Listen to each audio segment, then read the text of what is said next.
kebanyakan rata-rata membuang limbah atau kohenya itu sembarangan, otomatis dia akan mencemari alam, baik jadi pencemaran lingkungan, udara, tanah, dan air. Nah, harusnya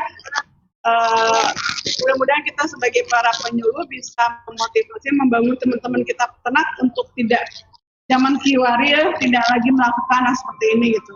Gimana caranya? Salah satunya kita mengolah menjadi pupuk organik pahit.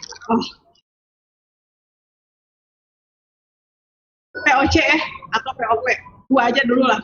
Nah, jadi materi ini di sini saya akan menjelaskan bagaimana cara membuat pupuk organik cair dan probiotik sebetulnya. Jadi gini, satu kali ngolah kita bisa menghasilkan pupuk organik cair atau POC dan juga probiotik atau prebiotik itu sama aja dengan M4 atau starter ya. Jadi bisa dipakai untuk campuran aditif makanan bagi ternak. Bahan-bahan yang digunakan, nah ini kan ini contoh-contoh ya. Jadi ini contoh-contoh yang sudah menggunakan pupuk organik cair POC. Ini bisa untuk bayam, bisa untuk buah-buahan. Ini hampir semuanya kayak bayam, jeruk, ini tomat. Ini contoh-contoh yang nyata dari internet. Ini adalah foto-foto yang dikirim dari teman-teman kita di Kabupaten Kota Jawa Barat yang sudah membuat POC sendiri dan diaplikasikan ke tanamannya. Tentunya ini dapat dari ini. Endoglovera, kena buncis, karena kacang terus sama pare di Indramayu nih. Ini palauja. Jadi hampir semua jenis tanaman itu bisa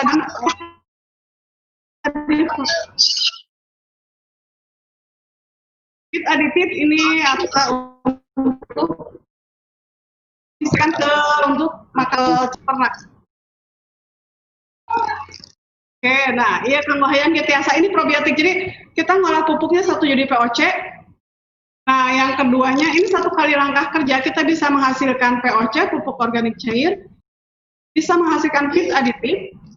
Kemudian kita bisa buat untuk biogas sisanya, dan untuk pupuk organik padat nanti lewat POP-nya lewat untuk media tumbuhnya cacing atau kascing.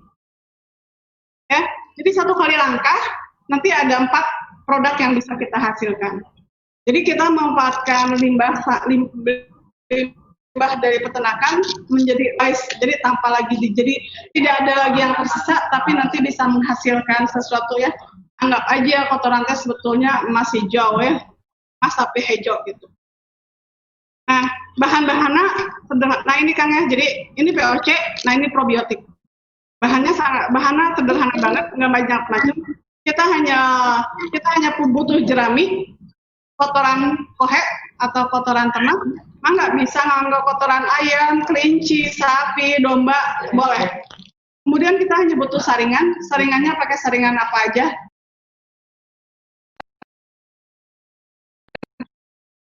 Kemarin nganggonon androk si mamah nuroek pakai. Jadi nggak usah membeli buat teman-teman, manfaatkan aja yang ada. Kemudian kita butuh tongkat. Jadi tongkat dari kayu, cigaki kan bagiannya tumpul, yang bawahnya lancip ya. Kemudian hanya butuh molasses. Nah ini sama fungsinya dengan saringan. Jadi kita bisa pakai, kalau sudah punya pakai saringan, nggak usah pakai ini. Kemudian karung kanggo ngawadahna. Terus kalian juga butuh ember untuk menyimpan dan daun cau. Bahannya hanya itu. Jadi bahannya tidak banyak rupa-rupa ya. Nah, saya tekankan di sini kita berusaha memanfaatkan bahan-bahan sisa-sisa yang ada. Kami nggak ada, boleh sisa-sisa komitos panen kacang nonsok di padiceun, boleh dipakai silakan. Kalau nggak ada jerami, ganti aja sama daun-daun garing. Lamun istri akan nyapuan tunggal pagi di halaman tuh ada daun-daun yang jatuh, silakan pakai. Yang penting bahan yang kita pakai adalah organik ya. Jadi tidak hanya terbatas pada jerami. Cara buatnya, jerami itu biasa tadi filmkannya kayaknya nggak bisa ya. urin nggak bisa di film ya, ini sebetulnya filmnya nggak bisa ya. Nah, jadi cara ngebuatnya kan, jerami dicampur kotoran. Jeraminya harus sudah dicopper ya, langkah 1. Ya, kotoran ternak dicampur jerami yang sudah dicopper. Jadi terus dicacah sampai homogen atau bersatu, campur gunakan kotoran domba, yang kotoran dombanya dihancurkan hulanya, jadi biasa dikeum, kemudian ditutup, campurkan sarang jerami atau rarakan atau limbah panen saja apa aja mah nggak silakan. Yang penting nanti campuran antara jerami dan kotoran ternaknya kandungan airnya 50%. Udah, hanya diingat aja kandungan air 50%. Gimana kita ngetes bahwa 50%? Akan kalau sudah bersatu tinggal diperut ya. Ini nih, kelihatan nggak saya merut ya?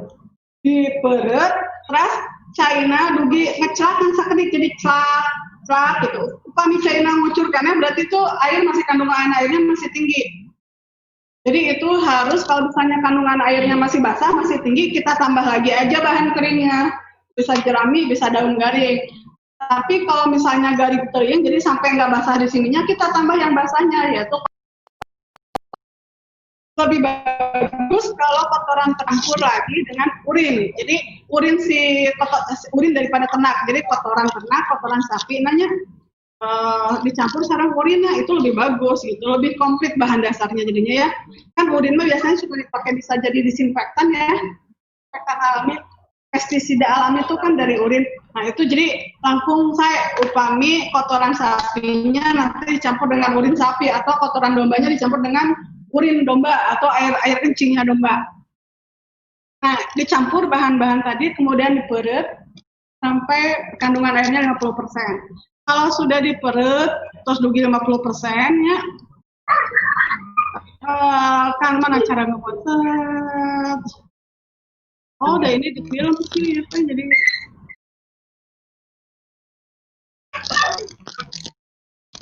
apa nih?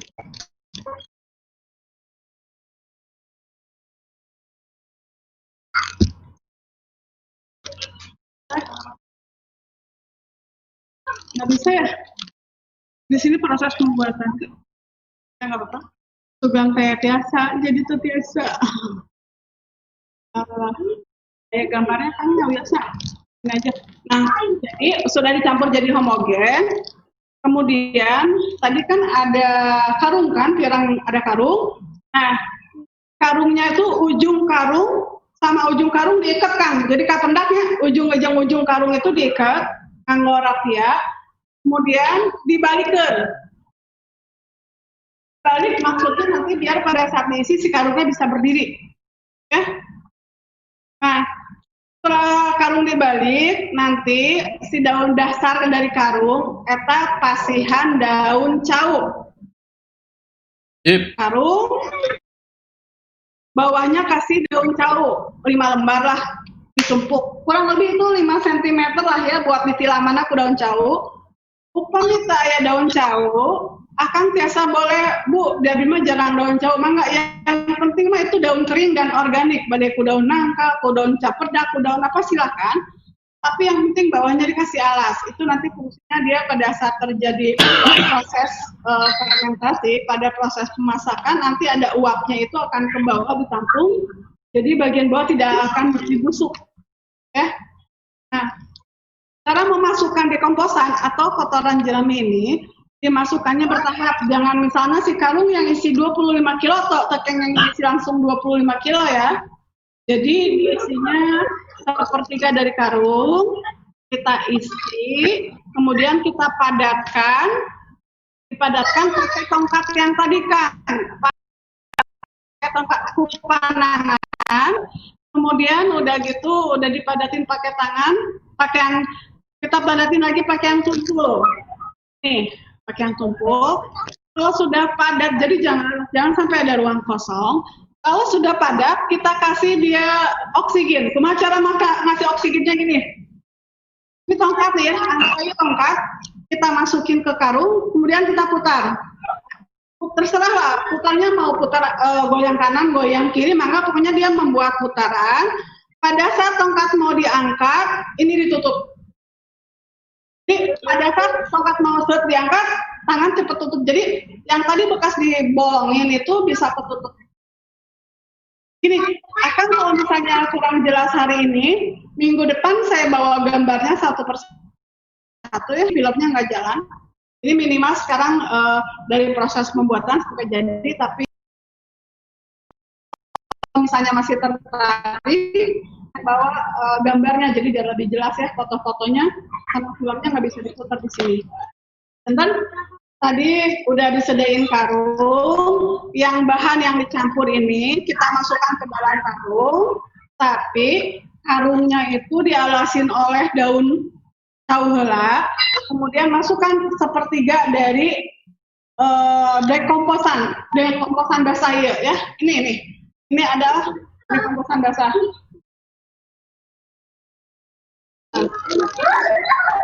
Udah dekomposan basah ya, dilebatin ke karung sepertiganya ya,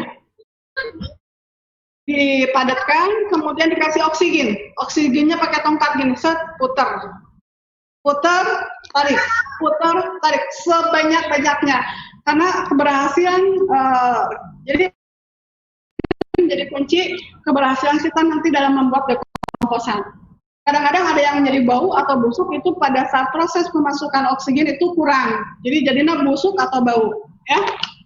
Nah, kalau udah sepertiga isi karung, tambahan deui. Ditambahan lagi. Terus udah ditambahan, dipadatin lagi pakai yang ininya, padetan deui, kemudian kasih udara lagi. Putar, cabut. Jadi searah jarum jam. Boleh? Terserah Bapak Kang Eci yang sudah biasa bergoyang kiri kanan lah, pokoknya di pasihan suplai oksigen diangkat, pasihan suplai oksigen diangkat dan sebanyak-banyaknya. Kalau karungnya belum penuh, isi lagi yang sepertiga. Jadi intinya mah jangan langsung mengisi karung sampai penuh. Isinya itu bertahap. Sepertiga, mau seperempat dulu, seperempat, setengah, atau sampai penuh. Kenapa harus bertahap? Tadi kita harus bisa memadatkan dan bisa suplai oksigen. Namun kita ngisi langsung satu karung penuh, kita nggak akan bisa memadatkannya, nggak akan maksimal, dan suplai oksigennya juga akan maksimal. Jadi kerjanya setahap, trap, padatin, kasih suplai oksigen. Masukin lagi, satu trap lagi, padatin, kasih lagi suplai oksigen. Sehingga kalau buat kompos yang berlapis-lapis, ini juga berlapis-lapis dengan tujuan untuk menjaga ketersediaan oksigen. Kalau sudah karungnya penuh, akang mangga tinggal di atasnya ditutup sama daun lagi. Nah itu ditutupnya simpen ya. Jadi nggak usah, jadi ditutup tinggal tutup ke daun jauh lagi, simpan di tempat kurang lebih 7 hari sampai 14 hari. Rata-rata sih kalau cuaca panas mah 7 hari udah bisa. Nah nanti pada hari ke-1 dan hari kedua itu biasanya sisi karungnya jadi panas kan. Panas pegang hangat itu berarti normal, itu bagus, berarti jadi ya. Namun akan buatnya betul itu nggak akan ada bilatung. Hari ke-7 atau hari ke-14 dekomposan itu sudah beres, akan keluarkan, kemudian didarai-darai, di angin-angin, tidak di bawah sinar matahari. Jadi di angin-angin nggak didaraikan. Kayak contohnya ini di dia lepas ya, nggak bisa tahu.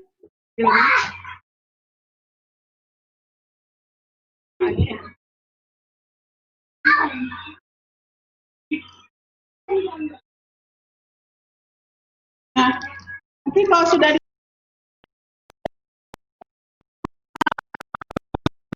itu 14 hari aja disimpannya. Didaraikan itu 14 hari sampai jadi kering nanti. Kalau sudah posisi kering, itu bisa disimpan di karung dengan syarat nyimpennya yang betul, itu bisa bertahan lama, bisa bertahun-tahun. Yang penting mah tidak berjamur aja. Nah, sekarang gimana dari dekomposan kering itu kita bisa jadi POC? Nah, bisa jadi POC ya. Jadi kita ambil dekomposan keringnya 1 kilogram, kemudian kita keem dengan air 4 liter.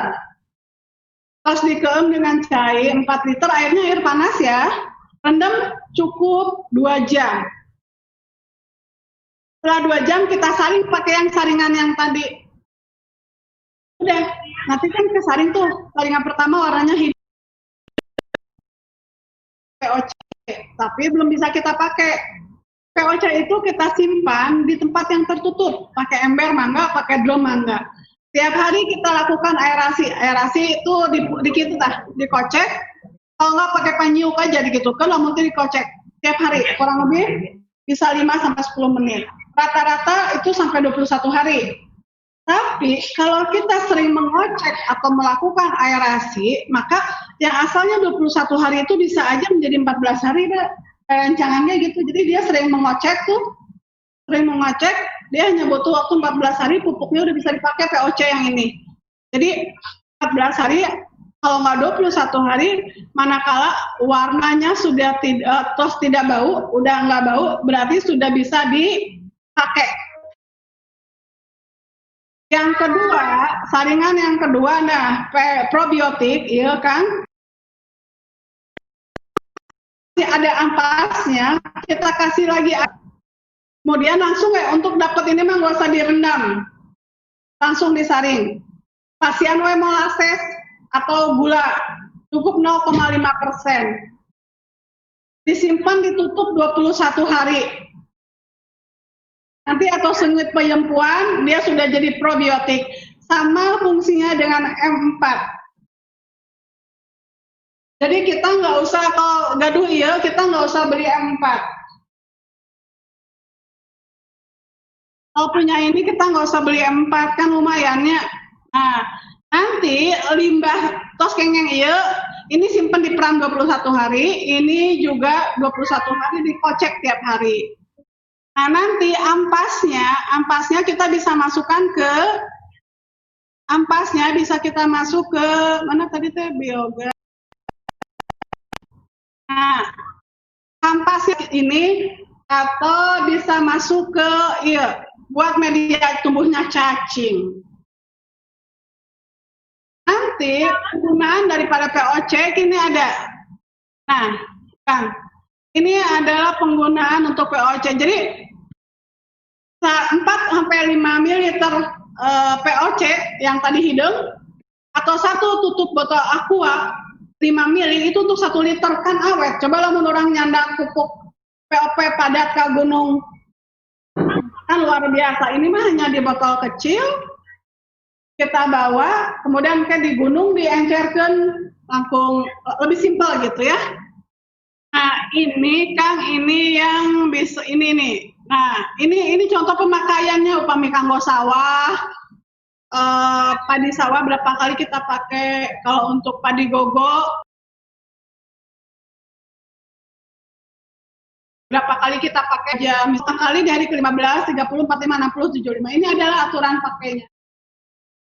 Ya, kita buatnya hanya dulu sampai POP dan POC ya, POC dan probiotik ya. Minggu depan, insya Allah jadi minggu depan saya bawa gambar-gambar yang cara proses ngebuatnya ya. Nah, ininya nggak jalan filmnya. Jadi, enggak, aku filmnya apa kayak di ini lagi.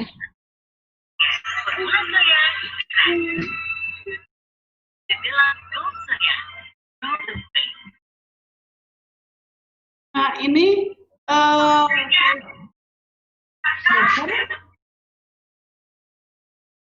itu biasa di sini nih. Ini adalah proses pembuatan. Jadi karena filmnya nggak jalan, saya bawa dalam bentuk foto gitu biar lebih jelas. Nanti diperjelas lagi ya. Pasti yakin masih bingung, benar? Ada yang mau tanya nggak?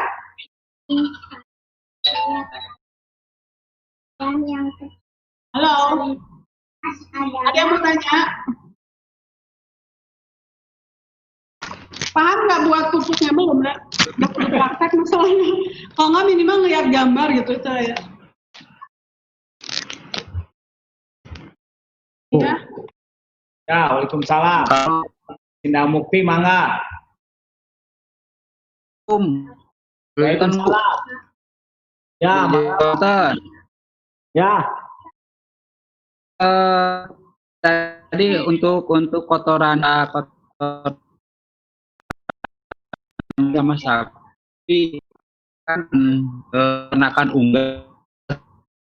Untuk kotoran unggas apakah bisa dipakai gitu, Bu? Biasa kan? Biasa. Yang penting kotoran organik, tanya kotoran organik maksudnya biasa nganggo kohe sapi, kohe apa tuh domba, mangga, unggas, kelinci, mangga. Cuman kalau unggas itu kan agung protein ya. Unggas tuh dari pakannya aja kan dia lebih banyak proteinnya, jenis pakannya. Jadi kalau bisa si ininya nih jerami, kalau bisa si jeraminya itu juga langsung ser gitu. Beda kalau misalnya kita mempergunakan kotoran dari kotoran sapi. Ya. Enggak sama ya, Bu. Kena nanti ya. Itu ya. Yang malah kalau sayuran itu lebih banyak tinggi di situ. Ya. Terus kalau kan karena Halo, berarti karakternya cuma ada di nitrogen, di N-nya aja ya. Iya, N-nya itu. Jadi kalau misalnya N-nya tinggi di itu, kita bandingin dia ngambil dari hijauannya yang perbanyak. Jadi bahan-bahan seratnya kita imbangin. Nah, Akang kalau misalnya kotoran unggas, upami bade, si ininya nih mangkona, si jeraminya kalau bisa masih unggas mah bade kan ianya kan apa tuh sebasah kan ya. Dia mah kering ya. Jadi Akang upami itu tiasa nganggo nu jeramina nu masih hejo, nu masih basah gitu. Jadi biar balance dia. Siap, Bu. Dicoba ya. Nanti Kang, kalau bisa Kang minggu depan tuh hadir. Jadi minggu depan ku abdi dicandak proses pembuatannya lewat foto ya biar lebih jelas.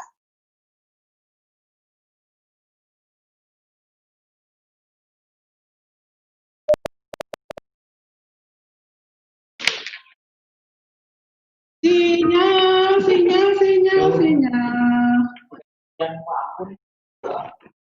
Ada bandwidth satu agak nih.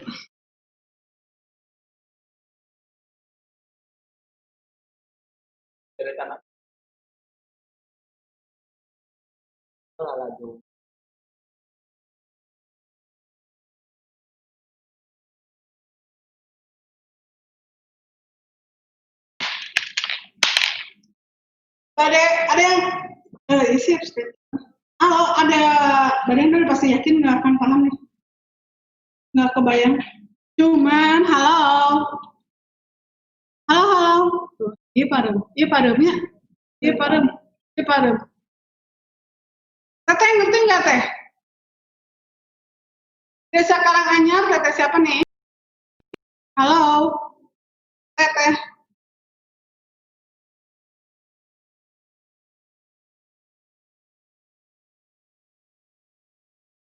Mukti Sari.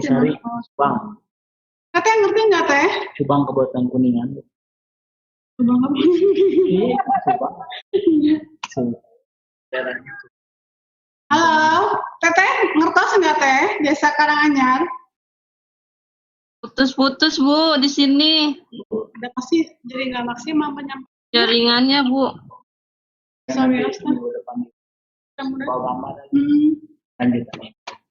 Jadi gini, minggu depan saya ulang materi pembuatan POC yang sederhana ini, ya, sekaligus pakai gambar dan kita berharap mudah-mudahan cuaca mendukungnya. Dan akhirnya mah pada kumaha ada susah kita maksudnya kita bersuara keras ogenya. Di sini sih alhamdulillah, tapi kan tetap penerimaan dari Akang Ece-nya juga nggak maksimal. Akang Ece pasti putus-putus kan di sininya. Ya, mudah-mudahan nanti minggu depan bisa ketemu lagi, cuacanya bagus. Nanti materinya saya tetap tentang pengolahan limbah. tapi pakai foto nanti langkah-langkah pembuatannya ya, biar ngerti, biar jelas. Oke, kita kalau sudah tidak ada tanya kita tutup aja ya. Bias badai malam Sabtuan.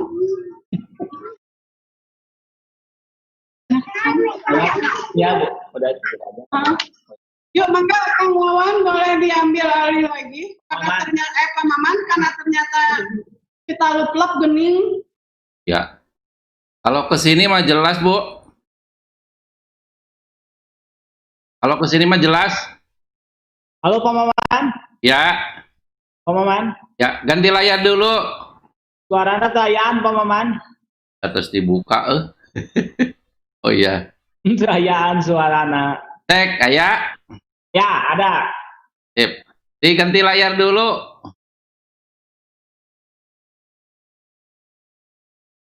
Maman mangga di close